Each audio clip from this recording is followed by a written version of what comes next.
الزلف اللون أجراون تكثيوين تغالد سويون وطنا مينوت أي اللي نكذو نبقينا بوسكين سيت موقت علي دهيلاس ميس نسليمان دهيلاس الكولونيل اللي توسن سيسم سي صادق كنداني لا ذميس مسا إذا بوزكرين يداني قلان تمطوط نعبان رمضان لكن تزغام ذاكن ميجي موت كان عبان رمضان ذم داكولي سليمان دا حلاس يتيران تمطوطيس هي إذا أكد سليمان فكان الدريا يرسن أنفقا كينا بوتا كيدا عليه دا هلاس وشوت ننشد شكو يراد يونماكر هذا نارتيكل سوازاليس وين ميفكار أزول لو فونتوم دو لا صومام أنت l'Algérie أسنيني علي دا هلاس أزول لك علي Azul, bonsoir mes amis.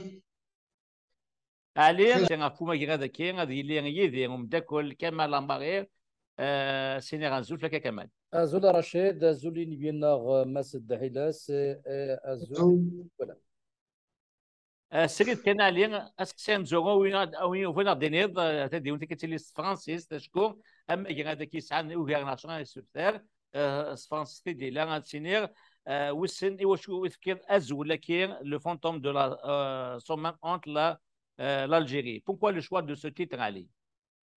Alors, le choix de ce titre, en fait, n'est que le retour 66 ans après, c'est le retour de la vision d'hommes et de femmes, en l'occurrence Abban Ben Mehdi et les 6 colonels qui combattaient sur le terrain, avaient développé des idées pour préparer la future Algérie indépendante. Il la voyait moderne, une république laïque, une république démocratique, une république où le politique commande le militaire. Donc, ils avaient développé 2 principes, la primauté du politique sur le militaire et la primauté de l'intérieur sur l'extérieur, qui sont la deuxième qui est appliquée, mais la première, non. La primauté du politique sur le militaire, c'est plutôt le militaire qui gère l'Algérie depuis l'indépendance. Donc, le terme hanter, le verbe hanter, on a constaté au lendemain de la révolution du 22 février, le mouvement populaire qui s'est déployé dans toute l'Algérie. On a constamment entendu les jeunes scander les principes fondamentaux qui ont été développés durant le congrès de la Soumam, qui sont la primauté du politique sur le militaire, pour une république laïque, une république pour un État civil, pour un État démocratique. Donc, la Soumam, les idées de la Soumam, la vision de la Soumam est en train de hanter l'élite politique, l'élite contestataire qui est actuellement à l'intérieur ou à l'extérieur. Ils ne font la nouvelle génération, la population s'identifie aux valeurs de la Soumam. Donc, c'est le fantôme de la Soumam qui est en train de hanter le peuple algérien, l'élite politique. Voilà. أكيد كده سامع ديتا زوارا كمال أمارين أتني ديو كان نفضون يسقسين أسجال يسقسين ويسين. Ma deuxième question, Mazd Hidas, vous avez évoqué l'une des dates charnières de la révolution algérienne, qui est bien sûr le 20 août, la tenue du congrès de la Soumam.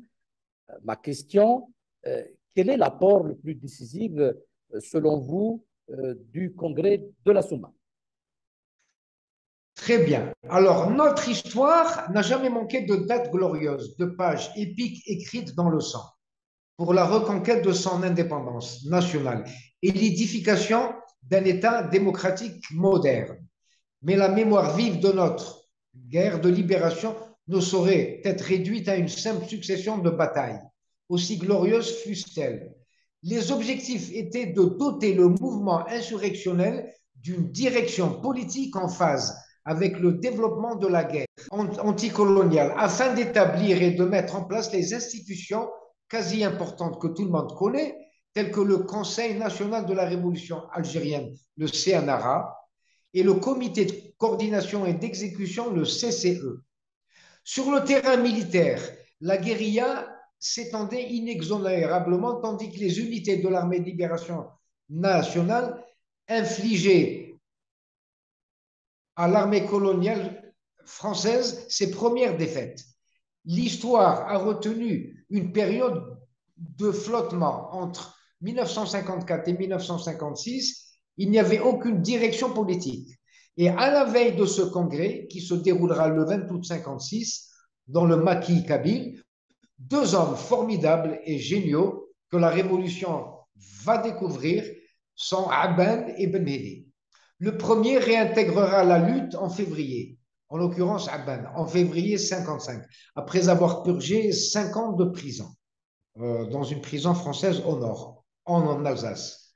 Et on constatera plus tard que les antagonistes, les détracteurs du congrès, de ceux qui n'ont jamais approuvé la tenue de ce congrès et encore moins ses idées, les idées déployées, venaient de tous bords, n'ont malheureusement retenu que les deux principes posés dans cette plateforme, qui étaient la primauté du politique sur le militaire et la primauté d'intérieur sur l'extérieur. En définitive, le congrès d'Assouman fut l'acte fondateur de la République algérienne démocratique et moderne. Voilà. سيد السالي ونزمير نهضر في أجراء الصمام بلا ما ندرد اسم كي يشد نغوصة سيد عبان رمضان كتشيني سنة سود من باباك ديما كي تيقوم بنطاس جعل دي سكوسن أو يفنا دينيض لدغا سوتا تمينوث ذن وات عبان رمضان اسكو بوفي نو دير كي او جوست عبان رمضان. Alors, Abban est un sacré révolutionnaire. Ça se révélera très tôt chez lui, même quand il était au lycée. Abban est né naquit le 15 juin 1920 à Azouza, en Kabylie, Fort National. Après des études primaires dans sa région natale, il entra au lycée de Blida, où il fit la connaissance de Ben Youssef Belkhada et Saad Dahleb. Il se distinguera en qualité de major de promotion et décrochera son baccalauréat mathématique, mention très bien, en 1943, au sein de cet établissement, à Blida, puis accomplira son service militaire. À l'issue de sa démobilisation, après avoir fini son service, il se fera recruter comme secrétaire adjoint à la mairie de Châteaudun du Rumel, Chelrom El-Aïd, dans l'est de l'Algérie, non loin de Constantine. En 1946, il adhéra au PPA, dont il deviendra rapidement un élément actif dans la région de Sétif. Lors du démantèlement de l'os, en 1950, il sera arrêté avec 28 autres prévenus au motif d'avoir ordonné à des militants de Tezmelt d'organiser et d'instruire des groupes de combat. Abban fut condamné le 15 février 1951 à 5 ans de prison dans le nord de la France, en Alsace, où il passera la plupart de son temps à faire de la lecture et se cultiver. Il sera libéré en février 1955 et placé en résidence surveillée dans son village natal, sur le Durdura. Voilà ce qu'on sait de Abban. كان دنيض غاس قوسم بعد وقالتني يكشم يسود ثقيولا وقنا وكي نصومام الجاس سيد سدون اي كمال اسقسي وماس دهيلس concerne le contexte de préparation du congrès de la Soumam. Donc nous évoquons un petit peu le pré-congrès, on peut dire, et la stratégie de déversion donc adoptée par le FLN pour en quelque sorte induire en erreur l'armée française. Très bien. Alors, on verra en effet comment sera mis en place du 20 août au 27 de l'année 1905, du 20 au 27 août 1956 dans le maquis de Kabylie un commandement suprême de lutte de libération avec pour mission de mener une action unificatrice.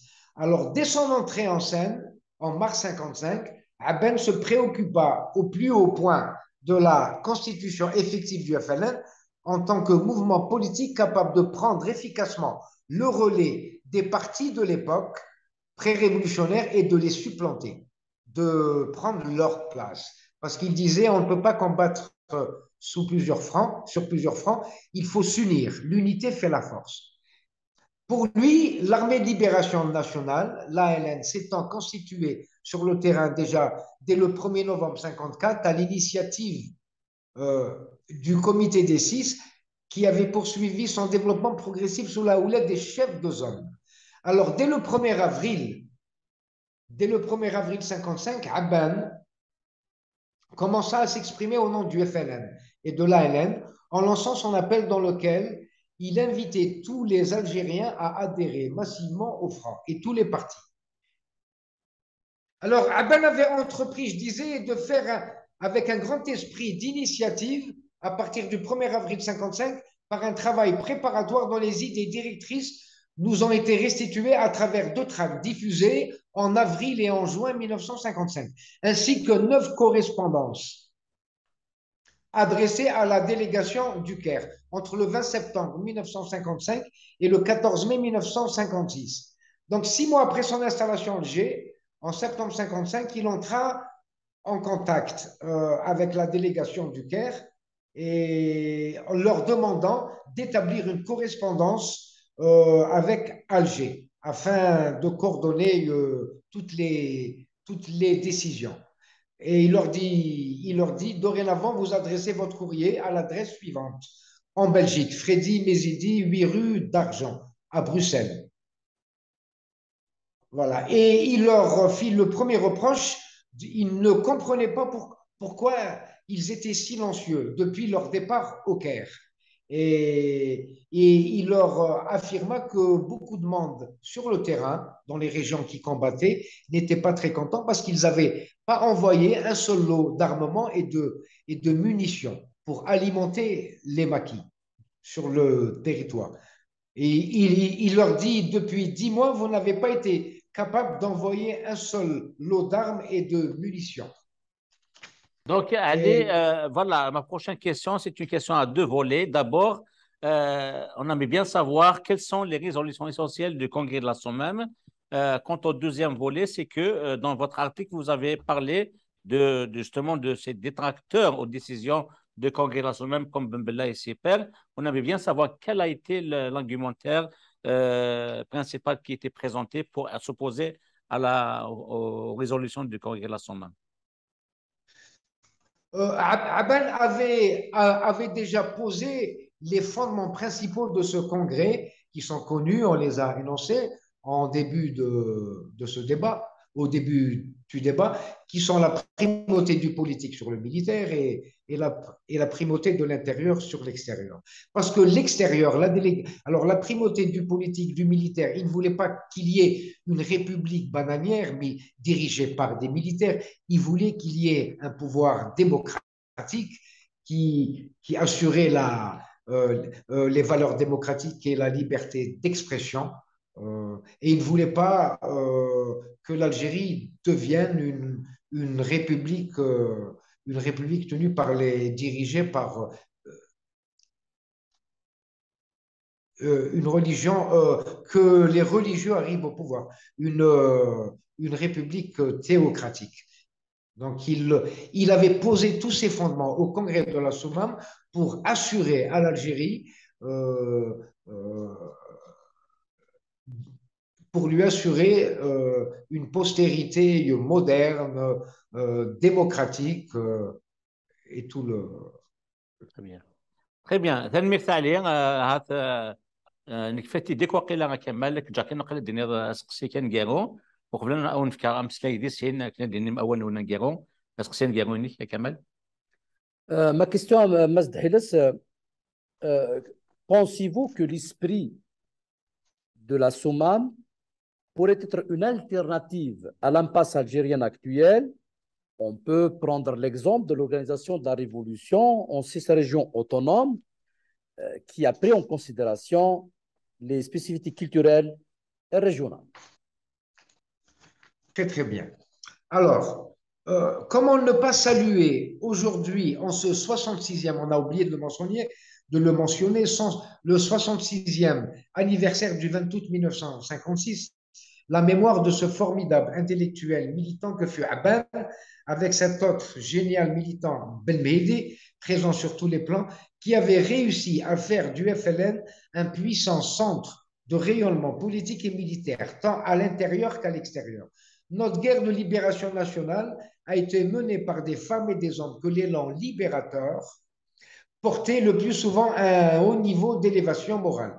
Il aura fallu attendre la révolution du 22 février de 2019 pour que le peuple algérien, allant à contre-courant d'élites aliénées ou clientélisées par le pouvoir depuis l'indépendance, se réapproprie le message solennel de la Soumam, à travers des slogans qui ne souffrent d'aucune ambiguïté quant à la nature des contraintes qui bloquent les perspectives démocratiques en Algérie et les solutions que celle-ci appelle. Les mots d'ordre les plus fréquents, les plus pérennes et surtout les plus répandus dans la rue, qui ne souffrent d'aucune ambiguïté quant à la nature des contraintes qui bloquent les perspectives démocratiques en Algérie et les solutions que celle-ci appelle. Les mots d'ordre sont les plus fréquents, les plus pérennes. C'est un État civil. L'Algérie n'est pas une caserne. Nous refusons d'être commandés par une république militarisée. Nous sommes pour la liberté d'expression et les principes démocratiques. Donc la foule ne cessera de scander haut et fort toutes ces valeurs-là. Un État civil, mais non militaire. La République algérienne n'est pas une caserne. Pour une Algérie démocratique et sociale, tels étaient les slogans qui rythmaient les marches, rassemblant les millions de citoyens qui s'étaient désormais accaparés de la rue chaque vendredi pendant plus d'une année. Et on l'a constaté durant le Hirak, ça a été une sacrée révolution inédite dans le tiers-monde qui a réussi à mobiliser une année durant les citoyens dans une détermination et une solidarité sans faille et qui d'ailleurs impressionna le peuple algérien non seulement, mais aussi, mais surtout la scène politique internationale. C'était un miracle dans un pays qui a été, depuis l'indépendance, qui a géré ses affaires politiques dans l'opacité et la violence. Depuis l'émergence du pôle militaro-politique qui s'était imposé au Caire en 1957, juste après l'assassinat de Abban, le 27 décembre 1957. Donc, manifestation pacifique, présence massive de jeunes, des femmes et des hommes revendiquant une Algérie libre et démocratique en portant le portrait de Abban et de Ben Mehdi. Je l'ai moi-même constaté. J'avais pris une très très belle photo. Il est clair que le régime algérien il a eu chaud. Ce même régime qui ambitionne de revenir aux valeurs ancestrales, de noyer le récit du mouvement du mouvement national dans l'arabo-islamo-conservatisme, issu du courant de Jem'iyat al-Ulama de Abdelhamid Ben Badis. Et cette nouvelle mouvance, Badissia Novembaria, qui a été parachutée je ne sais d'où, depuis la destitution du gouvernement de Bouteflika, n'avait pas hésité d'actionner un de ses activistes baptistes pour jeter l'opprobre sur le congrès de la Soumam. Parce que toutes les valeurs du congrès de la Soumam, les principes fondamentaux qui ont été énoncés durant ce congrès furent l'apanage et l'ossature de l'insurrection du mouvement citoyen du 22 février 2019.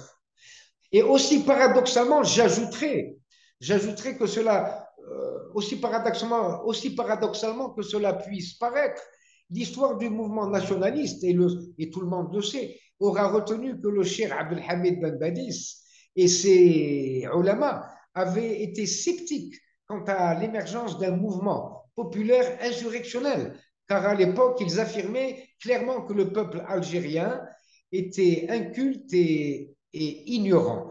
Donc, ils n'ont jamais adhéré au Front de libération nationale jusqu'à novembre 55, lorsque Aban les avait, pas forcés, mais les avait encouragés à adhérer, à participer à la lutte. Et ils ont finalement, ils ont finalement rejoint le Front de libération nationale. Mais on a constaté malheureusement que les militants de cette mouvance arabo-islamo-baptiste, issue euh, qui est actuellement, qui participe, qui est présente dans le champ médiatique, politique, passent leur temps à traîner Aban dans la boue en le traitant de traître, tout ça parce il n'a pas mentionné dans les congrès, dans les statuts du congrès Nassumam, euh, il n'avait pas comment dirais-je, mentionné l'arabité, l'islamité, mais en plus, il avait parlé de laïcité, il avait dit, donc les détracteurs, ceux qui lui ont reproché de ne pas avoir mentionné toutes les valeurs arabo-islamiques, il aurait dit, nous sommes en train de combattre la quatrième puissance militaire, c'est une guerre de libération, ce n'est pas une guerre de religion. Nous n'avons pas à mettre au premier plan le culte ou l'identité raciale. De toutes les manières, le peuple algérien n'a jamais été arabe, comme l'a dit Abdelhamid Belmadis, Sha'bul Jazair Muslim wa illa al-urubati intasaba. Et d'ailleurs, même certains remettent en cause cette alliance. Parce que certains Algériens, comme mon père qui ont milité, disaient au colonel Boumediene, on n'a pas à rentrer dans le monde arabe. Nous devons créer notre monde, l'Afrique du Nord, notre belle Afrique du Nord. Le seul point commun que nous avons avec le monde arabe, c'est la religion musulmane, parce que nos ancêtres ont embrassé la religion musulmane il y a 14 siècles. Mais ce n'est pas parce que nos ancêtres ont embrassé cette confession religieuse qu'on doit adhérer au monde arabe, qu'on doit parler l'arabe, qu'on doit adopter les valeurs arabo-islamiques. Donc, c'est clair que Aban avait posé les jalons d'une république moderne, progressiste et démocratique, laïque. Il ne voulait pas s'identifier au monde arabe. Et mon père a pris le relais. C'est pour ça qu'il critiquait Ben Bella Boumediene, qui était sous le contrôle manipulé par Gamal Abdel Nasser, qui voulait faire de l'Algérie une antenne arabo-islamique, alors que ce qui est faux. Voilà, donc le peuple algérien pensait, du moins les militants de la cause nationale, pensaient qu'il aurait été mieux de poser les fondations d'une république démocratique, une république moderne, laïque, qui permettrait, qui drainerait toute l'élite vers le haut, en respectant la liberté d'expression, mais surtout la laïcité. Voilà. Merci Ali. Avant de vous donner le dernier mot, peut-être on va laisser notre analyste TQ5 Kamel pour nous présenter une brève chronique concernant la plateforme de la SUMAM, notamment pour la nouvelle génération. Alors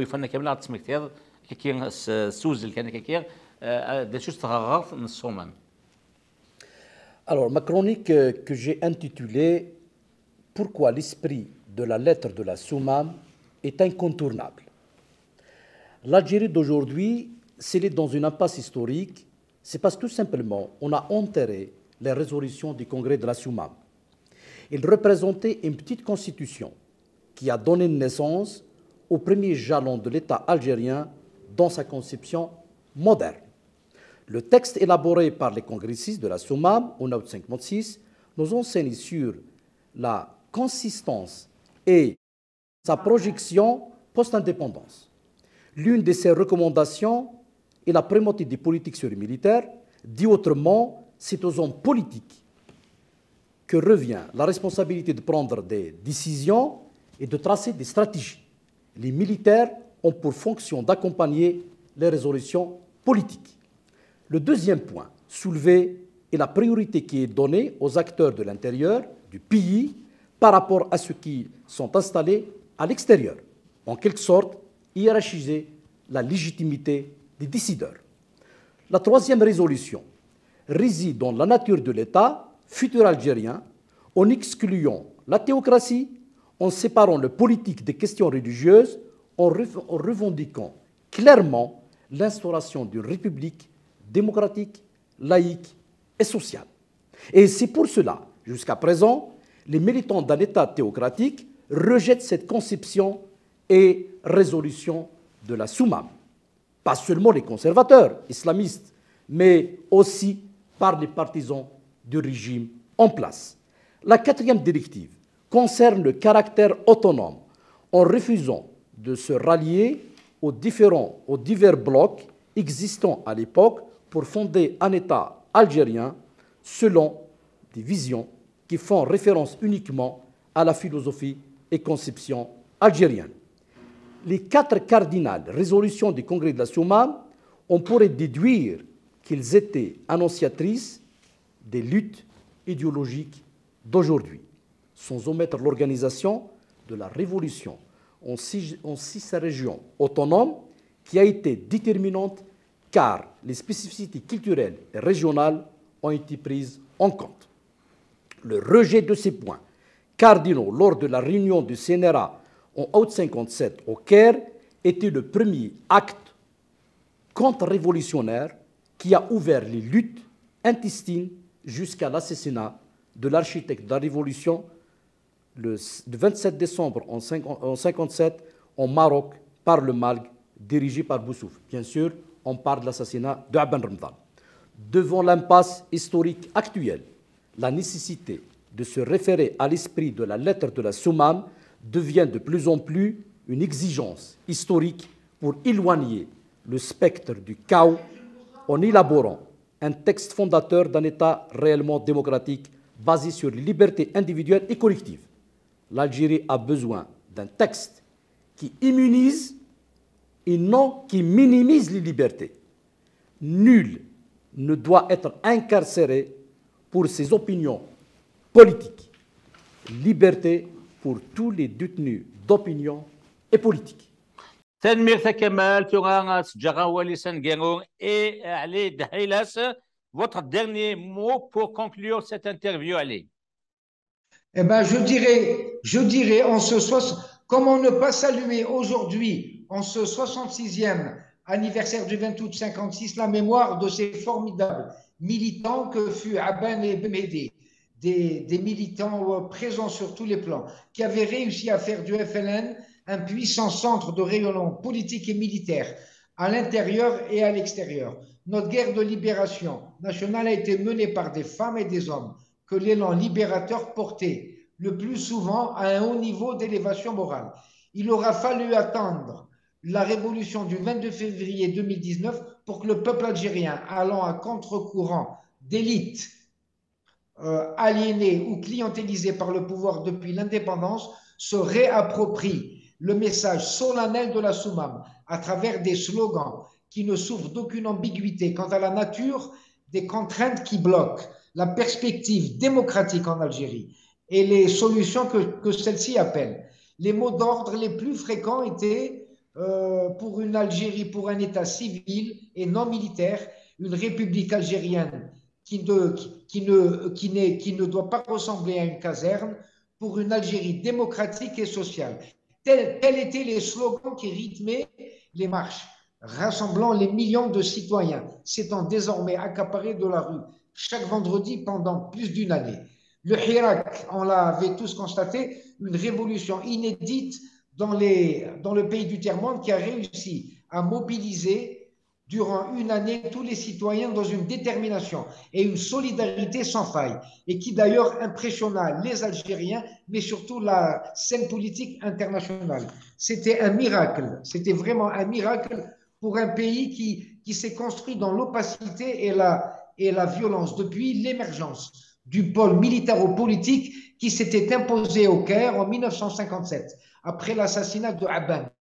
Tanmir Thalé, Kissina, Winang, tout ça, pour ça, ثموث يقبل كان عبا نمضان دين جزن تلاوين كان إذا منسن غاف ثموث ذا صوب دينسن تزمك تنسن دريانسن ايوا كان النوض اللي حاله اندثها ولا شو نزمنا ديالي ووال اكيد نساغ الثقره نتدويت كي نتدويني تغدي سملا لان كوني ذا علي داهلاس نكذب داكليو كمال ما ينا تنميتك كمال تلميذ رشيد تلميذين بيناغ اسناني ودي كانت تولان ارثوفات ميرسي علي دحيلاس تنميتك